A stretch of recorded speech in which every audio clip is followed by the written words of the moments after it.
like it quite low around the sides, or do you want to keep it full? Low. You like low? And then about half off the top, or you want to keep it nice and long? About half. Yes, sir. Trying to kind of like visualize it and attack it. We all have a passion, or we wouldn't be here today. A passion for giving out a service for someone else. And then you have to know that you still have to put your own style with it. I didn't know there was no classroom when I went to barber school. But once I graduated and got into my own shop and to the field, I understood why I went to school. Sanitation means everything. Disinfecting your tools and implements. It teaches you the ergonomics you need to stand up all day. That was a clipper. This is the master's clipper I'm using with the O guard. He says he likes it low around the sides, but we didn't want to dive in too low. So we still want to take our time and taking some length off, but still keeping it full enough to where he can say yay or nay to whether he likes it shorter or keeps it there. Where I didn't know coming into school that it would be, assignments, homework, things to do besides giving out services. But if you discipline yourself in giving out the right amount of time to your craft, to your learning, and to your client, because you have to build a client stylish relationship to where they feel comfortable with you and they want to continue to come to you to get their service. How long you been cutting hair? I started cutting hair right out of high school. I was in high school playing football, so I got right into barber school as I graduated at semester in 2009. So I kind of had a jump start. I was going to high school, or I was still enrolled in high school, enrolled in barber school at the same time. And so in 2011, after I graduated, after I walked the stage in 2010, I graduated from barber school. So it was a 13-month program, 1,500-hour course. And so me and my brother that went to barber school with me, we opened up Moving On Up Barbershop. I was familiar with the Grandview area, so I knew the demographics and I knew some of the people because I went to high school in that area.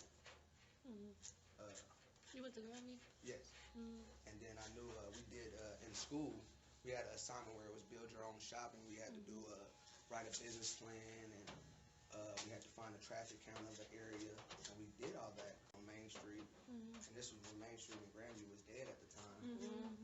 And so we still was like, we're going to take the risk and open up our own business. Because if you have the mindset of putting in a lot of hours, in for a minimum wage, because you might not get paid maximum rates coming out of school.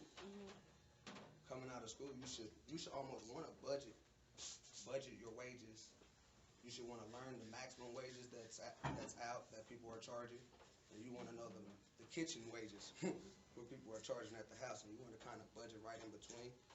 You want to give your client a lot of your time, so they know that you take your craft seriously. Because they don't even have to. It's so many barbershops and so many beauty shops, period, that they don't even have to come to us. But we want them to. So we have to kind of like bargain with them. We got to give them a lot of service, a lot of personal time, a lot of getting to know, and then we got to charge them a little bit of the wage. And then we got to kind of groom them into understanding that we need to profit as well. And if you continue to master your craft and continue to give an awesome service, grade A, top of line, then your clients will want to tip and pay you extra or give you more. And always come back. And continue to come back. Client retention means more than any one-time payment. If that client can buy into you and buy into your service and what you're giving them, that's what you want. How many barbers are in your shop? Right now it's me and another barber. We started back in 2011 with 5, a barber, a beautician, and 4 barbers and 1 beautician. And things just took its course. People changed career path. I would say you have to be very serious if you want to be a stylist or a barber, because you're an entrepreneur. You have to make your own hires, and you have to budget your own money. You have money coming in every day. to spend, what not to spend, what's bill money, what's booth rent money, what's commission if you're in that commission situation. Any other questions while we wait on the shears? What's the average cost of? And this is, you have to be versatile. 1 second, you have to be versatile as a stylist or a barber, because this is my stylist part when I'm gonna wear this hair, kind of style it up, bring out my shears. I started out giving out $10 cuts for everyone, and now 5 years into it, like I said, I've been in business since 2011. Head, face, razor line included, hot towel, and everything they want as far as their haircut service. So it's just all about your demographics and the people you're trying to target. And they're paying for your time, and if they want you that much, they'll pay for it. Yeah, but we don't want to charge ourselves out the market. We don't want to, because there's so many of us. I don't charge for my design effort. My design effort is like a walking advertisement for me. It's kind of like, you know, how can I charge you for my passion? Because I do have a passion for it. So when I do a design, it's kind of like you let me, you opened up to me. So I'm gonna kind of give you a design. Right, you let me do my thing. I try to give flat rates so I can not charge for certain things, like my hot towel and my razor work. I don't charge for. I just give. If you don't want it, it's still the same rate. I want you to get it because that's what coming to get a haircut is. And, but like this week is Thanksgiving week, so it's gonna be very busy because everybody got to look, you know, presentable for their family either coming in or the family that they're going to see. So you want to be there, and you know, you want to be ready for the rush. And starting your own business, you have to know like budget, the wage that you're bringing in, and the wage that you're putting out, as far as like the marketing you're doing and the advertisement. Everyone does social media, so you can use social media for social marketing and advertise your haircut services or the specials you're running. I did a lot of word of mouth and a lot of hand flyers, passed out flyers for the first, I would say, 4 years, and then I was introduced to the social media way of marketing. They have flyers on your car everywhere you go. Yes, that was what we did. We went out to. That's a good way. We never went just because it was always packed. Because it was always packed. Well, that was the $10 special we were running, and if you run a good special and you put out enough flyers, hand to hand, passed out, went door to door with it, then you will get a lot of return from that. We got too much return. Yeah. You always want to ask your client before you start their service what they desire and what they're looking out of you, because they might change week to week. Opening the barbershop was me and my brother's idea. So I was a young man at the time. I was probably 18, 19 years old. So he did a lot of the paperwork and the preparation as far as the city codes and licenses you need. Did you guys get a loan or anything to do it? Or? No, we actually saved up and sold our vehicles and went almost completely broke just to open up our business. Right. But it paid off because years, you know, now 5 years into it, Look where you at now, yeah. I can actually, you know, come out and do demonstrations and not think about the money that I got to make throughout the day. Because it's not all about the money. It's about giving out a service to where it's known that you give good work.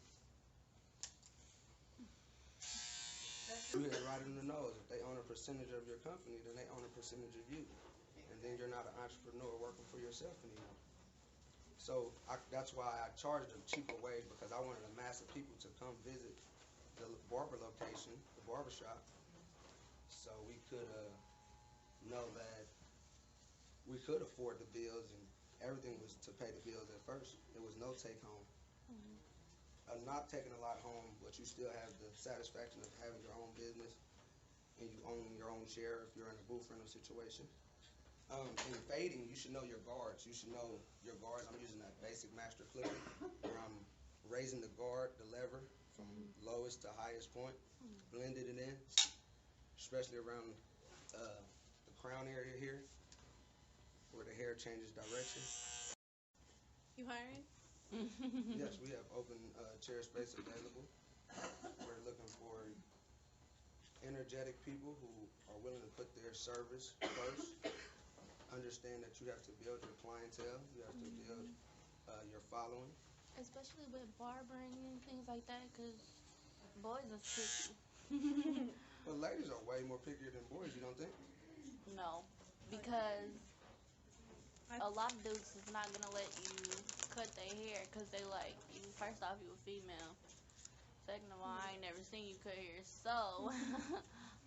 Well, we're moving on up barber and beauty shop, so we offer you know open to you doing female services as well. But as far as a woman doing a male's haircut, you just have to have the confidence enough to tell them that you can perform the service they need. I have a question. Can I approach and look at what you're doing with that Yes. rural area? Yes. Because that's a place where I always Absolutely. have trouble. Is right in here. Because I know sometimes, depending on the way that it grows, it's better to leave it either shorter or longer. So what would you do with the way his hair is? How would you blend that? Do you go like against it, or do you? Well, as I'm rising up with the fade, I'm constantly cutting and combing. So as I'm combing, I'm understanding the hair growth and the hair direction is growing. So this grows that way, that grows forward, this grows down, and this kind of swoops. So you want to kind of flick your wrist in them angles around that. But So you're still, going with the growth, but not against it. I would say I'm going against the growth. I'm cutting, Okay. I'm combing, and then I'm cutting against it. But using a big guard, this is the 1A all the way. So you want to use a very big guard, so just in case you cut low, it won't patch. Because that's one spot that I always. Now I'm going to switch to the 2 to use a very big guard, and we're going to open it up. So right there where she's saying in this area where the hair changes direction, you want to comb and cut, but you want to be cautious of the change of direction.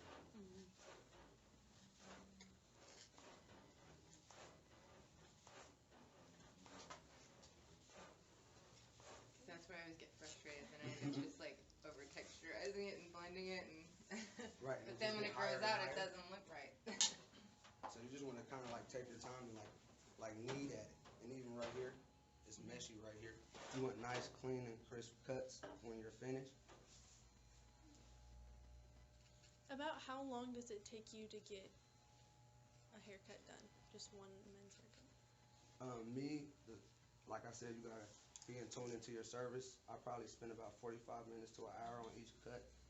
And I learned in barber school that, you know, in and out, in and out, in and out. But the more you focus on getting people out, the more they don't remember you. You want to kind of give an in-between.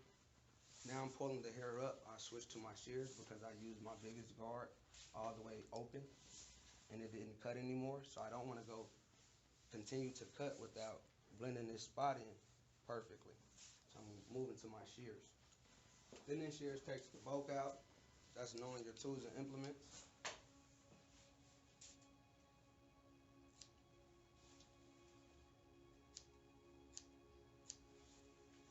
Everything should be symmetrical, so you gotta pay attention to what you're doing on both sides. I haven't asked him any questions, and that wouldn't be the normal barber-client relationship, so I'm gonna ask him a few. Are you on Thanksgiving break already, boss? This is the last day till Thanksgiving break. Yes, sir. Are you excited? Worth it.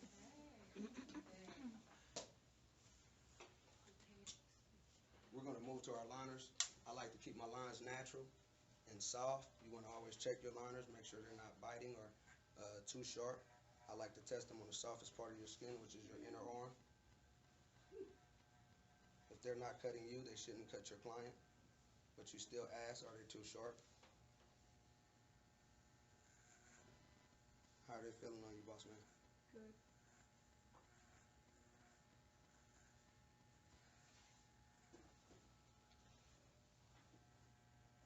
You're never rushing, especially around the ear area, because the ear area is a very sensitive area. The skin is soft, and it can bruise or hurt very bad. Now going around that area, we want to stay in a circular motion. We don't want to kind of knife up or anything. Still cutting and combing, removing the hair that's already took off. Being a stylist or a barber, it's all about confidence. You have to have the confidence to know that you can perform the service. When I entered barber school in 2011, I didn't know how to cut no hair. At all? No, I asked a friend of mine, could I cut his hair? If I messed up, he could get free haircuts for the rest of his life. And I'm still giving them out. I learned the details of cutting hair. It's like rules that you have to follow. And basic phase, like the guards that you learn. Your knowledge of the guards by blending it completely or tapering it in areas. I'm a freehand artist. They have a lot of tools, a lot of enhancements that they have made for the males now, like the coloring and the black eyes and the what is it now? The stencils that people use to do design. And doing designs is all about feel for the clipper. I have a smaller hand, so I'm not going to use a long, narrow clipper. I want to use a kind of a smaller clipper to where I can be in control of it. You got to kind of know what your blade and which part of it is sharpest. Naturally, you probably have a sharper edge, and so you want to start with that. I didn't never use the T's or the designers or any other clipper besides these to do designs because I didn't want to keep buying new clippers every time they came out, and I didn't want to. I wanted to know what I was working with. Yeah, without the training. Right.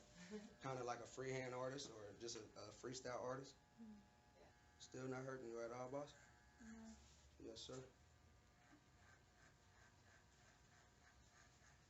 Now, he said we can do a design on him today. Where would you like your design at?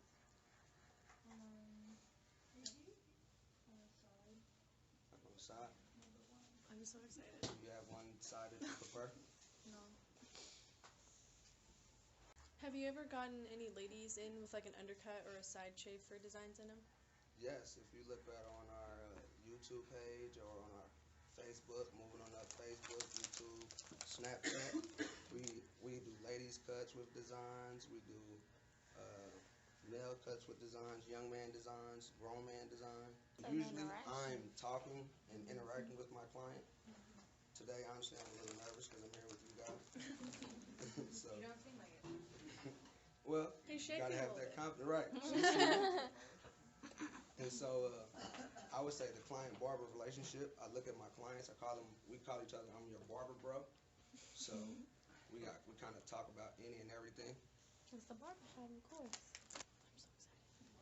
So, in doing this design, you kind of got to visualize it. I want to start back cutting on the back of his neck here.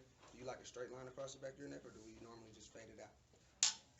He's looking at his mom like, Hey, Mom. What you think, Mom? Fade it out or a straight line? Whatever. Yes, yes. I think it's straight down. That's what I'm saying. What do you guys think? Fade it out or straight Yes, line? yes, please. I want to see it. Fading it out. Uh-huh. We don't want to go too high, so we're going to just taper it. Mhm. So you want to feel for the occipital bone that's down in there. Ladies wear lighter tapers, so we want to taper that area from there down. Tapering is just really working your guards through the notches and blending.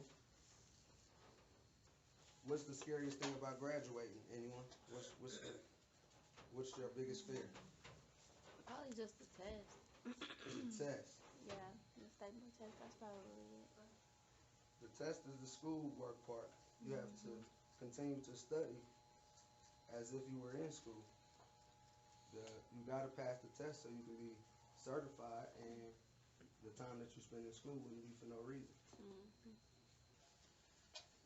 As well as marketing for clients, you got to market for a place that you fit in. You got to find the people that you want to be around, the kind of shop that you want to be in. Slightly tip for me. I removed the guard to take this area away.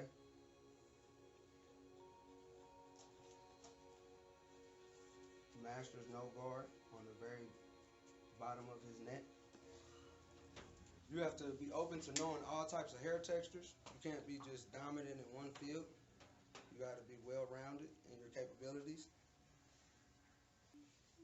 Now we're going to dive into the design. Like I said, I'm a freehand artist, so he said he would like it on the side. We're going to comb through and see what kind of space we're working with.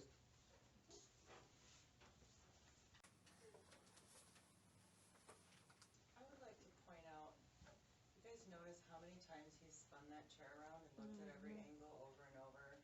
He's done more than just run that clipper up each part once and then set it down. It's like, why is all this long hair sticking out? A lot of it, like he keeps saying, is the detail work. And when I always tell you to step back and look, he's done that a million times here, and I hope you guys are picking up on that, because he'll see something, he'll go in, do one little hair, back up, spin again, look at the other angles. And that's what it's about, being like you got to use your eyes for like a microscope to see every hair and every detail of it.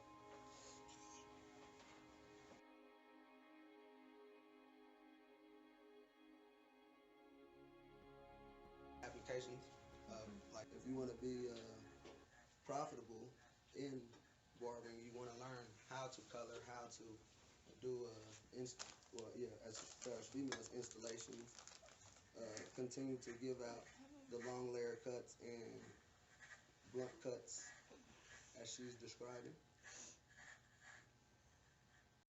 I give Beijing beard applications to instead of using black ice. I use Beijing and dye their beard.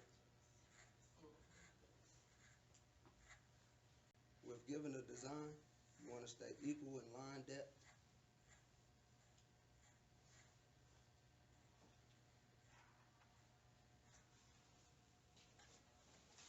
Taking your time and never rushing.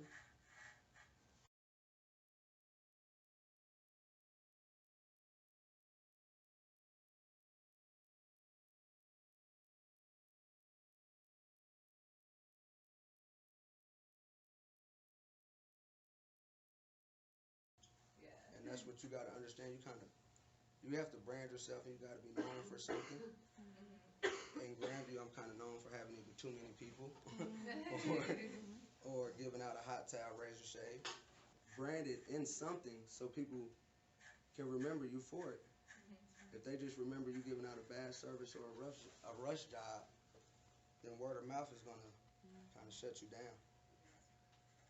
Even with giving designs, you got to know hair textures, and you have to know the hair growth pattern, because the hair grow at different angles. And so you want to cut against how the hair is grown, so the lines can be clean and crisp.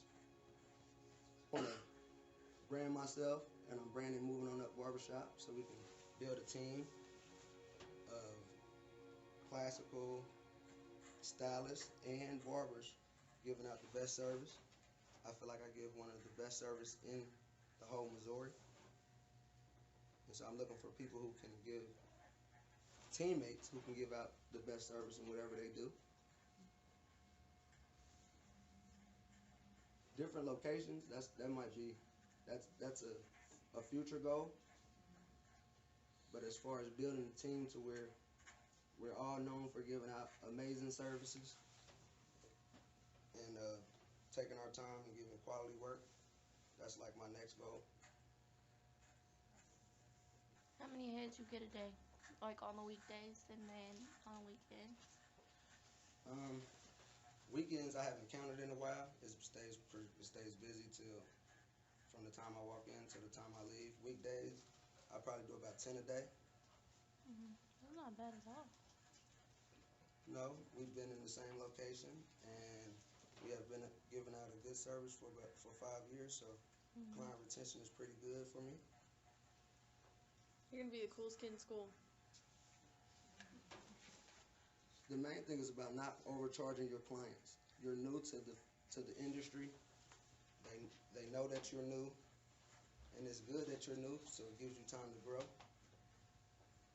You want to really not undercut yourself, but give a wage to where they remember your service more than the price that they spent.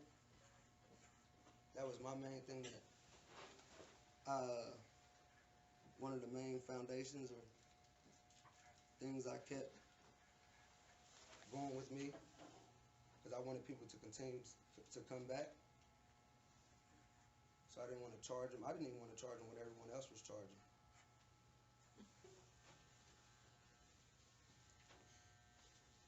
That's freaking sick.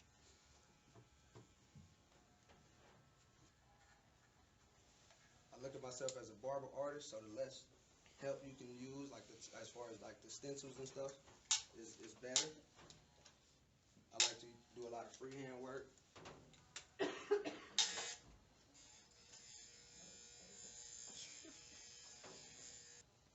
How often do you get to do cool designs like that? I started out giving full heads of designs like that, similar, for $10. Like I said, I started out giving $10 for everything. For the full service, everything above this next strip, I want a service because I wanted you to know that I can do everything under the sun.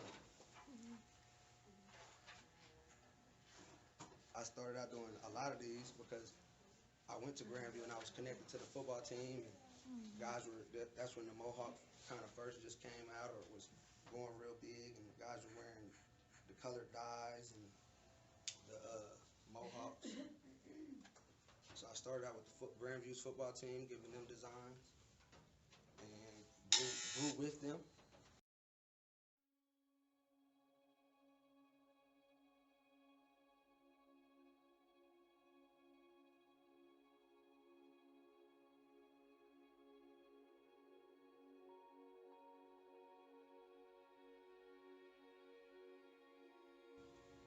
It's all about what you're marketing for, and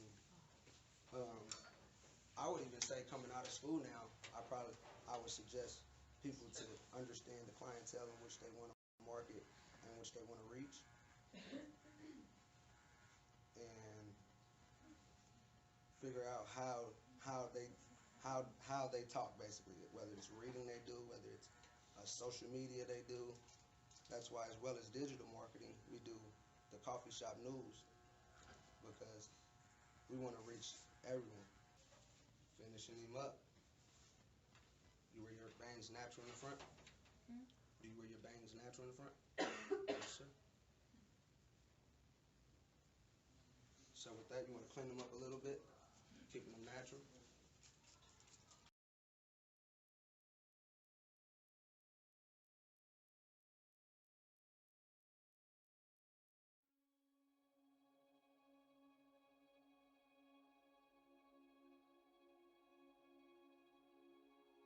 Slightly trimming it. Basically finished them up. Right in here now it's a little bulky, so we want to switch to a bigger guard. We went to a 1, and this is the wrap up. Basic fade service with a design on the side. Can you see it?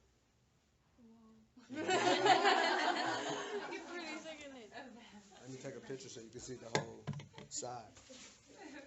He said, whoa.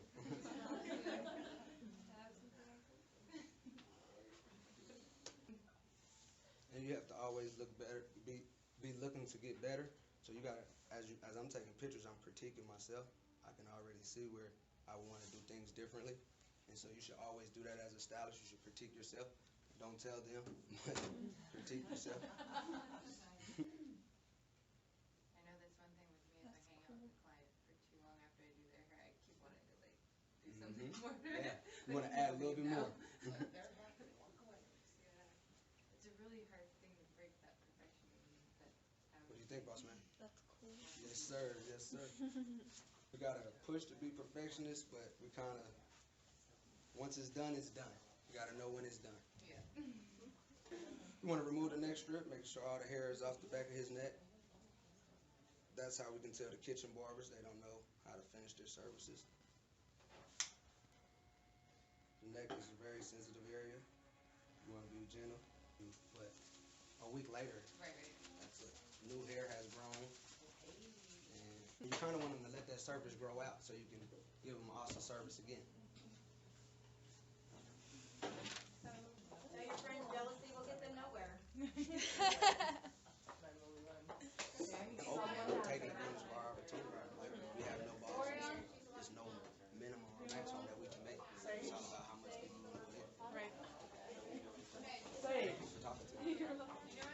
Thank you guys for having me. Good luck with your schooling. Thank you. Thank you.